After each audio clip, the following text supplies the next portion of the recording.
रामकृष्ण हरी सर्वांना. तुमचं माझ्या व्हिडिओमध्ये खूप मनापासून स्वागत आहे. रोज संध्याकाळी घरात दिवे लागणे ही आपली संस्कृती आहे आणि ह्या संस्कृतीचा छोटासा भाग आणि त्याच्या रिलेटेड छोट्या पण महत्त्वाच्या गोष्टी तुमच्या आयुष्यात मोठे बदल घडवून आणतात. तर त्याच गोष्टी मी तुमच्यासोबत शेअर केलेल्या आहेत. तर संपूर्ण माहितीसाठी व्हिडिओ नक्की पहा. आपल्या संस्कृतीत संध्याकाळच्या दिवे लावणीला म्हटल्याप्रमाणे खूप महत्त्व आहे आणि दिवसभराचा जो काही थकवा आहे किंवा ताण आहे तो एका दिव्याच्या प्रकाशाने आणि उदबत्तीच्या सुगंधाने दूर जातो. आता ह्या खूप छोट्या आणि मायनर गोष्टी आहेत, पण विचार करायला गेला ना तर ह्या गोष्टींचा इम्पॅक्ट एवढा मोठा आहे ना. त्याच्यामुळे शक्य असल्यास संध्याकाळच्या टायमिंगला देवाला दिवा आणि शक्य असल्यास उदबत्ती किंवा धूप लावायचा प्रयत्न करा. आता घरातल्या कापरासोबतच मी घरामध्ये मी हाताने स्वतः तयार केलेला धूप आहे, तो धूप वापरते. आता हा धूप कसा केला ह्याचा व्हिडिओ तुम्हाला सविस्तर हवा असेल तर मला कमेंट करून सांगा, मी तोही तुमच्यासोबत शेअर करेल. पण थोडक्यात मी तुम्हाला सांगते. आपलं देवाचं जे फुलांचं निर्माल्य असतं ते निर्माल्य चांगलं मी उन्हामध्ये सुकवलं. त्याच्यामध्ये शुद्ध गाईचं जे शेण असतं, ताजं शेण, ते गोमूत्र, परत गंगाजल, गुलाबजल आणि थोडासा कापूर असं सगळं मिक्स करून काय आहे ते मी धूप बनवलेला आहे. आणि तो धूप पेटवताना मी त्याच्यासोबत एक तमालपत्र आणि 2 लवंगाही पेटवल्या आहेत. आता तमालपत्र आणि 2 लवंगामुळं ना घरामध्ये जर वाईट शक्ती जर असेल किंवा नकारात्मक ऊर्जा जर असेल तर ती निघून जाते.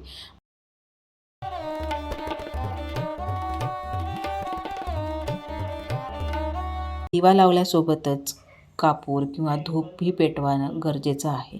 आता शक्य असल्यास भीमसेनी कापूर तुम्ही वापरा आणि जर शक्य नसल्यास साधा कापूर लावला तरी चालेल. जेही कुठली भक्ती करचाल, जेही कुठली अर्चना करचाल, पूजा करचाल, त्याच्यामध्ये ना फक्त मनात भाव जो आहे तो आपला शुद्ध ठेवा. असं नाही की मी ह्या गोष्टी सांगते म्हणून तुम्ही ह्या गोष्टी पाळल्याच पाहिजेत. आता बघायला गेलं तर काहींची परिस्थिती असते नसते. शक्य असल्यास मनामध्ये देवाचा चांगला भाव, देवाबद्दल आपली कृतज्ञता, देवाबद्दल भक्ती जर असेल ना तर ह्या सगळ्या गोष्टींची तशी बघायला गेली तर काही गरज नाही आहे. आणि ह्या सगळ्या गोष्टी मी तुम्हाला जे सांगत आहेत ते मी फॉलो करते म्हणून तुमच्यासोबत शेअर केल्या आहेत. असं नाही की तुम्हीही त्या फॉलो करायला हवेत. हे माझं मत झालं.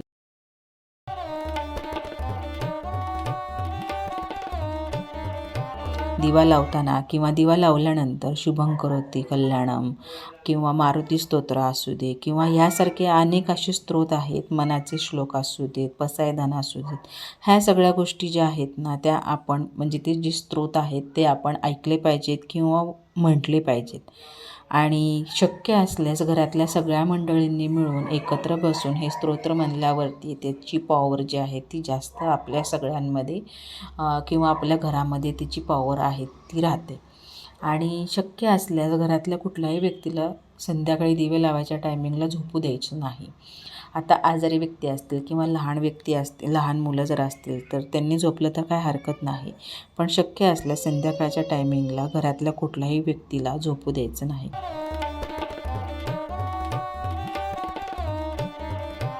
रामकृष्ण हरी सर्वांना. तुमचं माझ्या व्हिडिओमध्ये खूप मनापासून स्वागत आहे. आजच्या व्हिडिओमध्ये मी देवाला दिवा लावताना, उदबत्ती लावताना, सगळ्या पूर्ण घरामध्ये धूप दाखवताना जो व्हिडिओ शूट केलेला होता तो तुमच्यासोबत मी शेअर केलेला आहे.